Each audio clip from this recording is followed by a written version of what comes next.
Mr. Secretary, thank you for doing this. Is this exclusively a challenge at the land border, or are you also seeing an increase in irregular migration by sea to Florida and to California for that matter?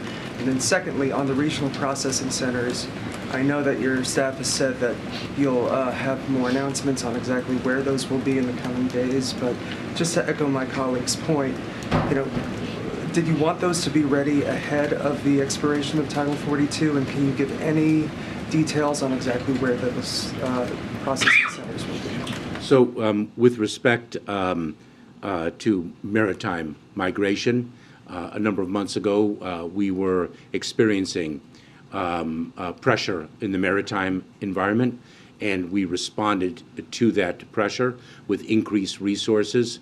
It is incredibly perilous for individuals to take to the seas.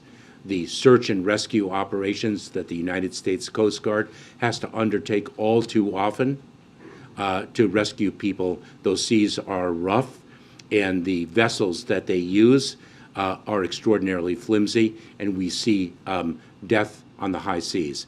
And so we plussed up our resources, our Coast Guard resources. We also activated more robustly the reunification programs that give a lawful pathway for individuals to reach a country of safety. Brian. There was a second part to that question. Oh, I'm so sorry. Sorry. I'm sorry, Michael. I'm trying to get as many people as I Oh, can. the regional processing centers. Sorry about that. I apologize. So the regional processing centers, that's not something that the United States can set up unilaterally within a matter of weeks. This is a subject that requires diplomacy. We rely on our foreign partners, and it takes a great deal of partnering, not only with the partners themselves, but also with the international organizations that are part of the fabric of international humanitarian relief. The United Nations High Commissioner for Refugees, the International Organization for Migration, and others. Go ahead, Brian. Thank you, Mr. Secretary. A bus of migrants from Texas arrived in front of the Vice President's office this morning, Vice President's house this morning.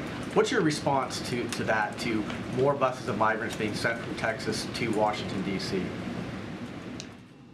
It is a both sad and tragic day when a government official uses migrants as a pawn for political purposes. Go ahead, Jackie.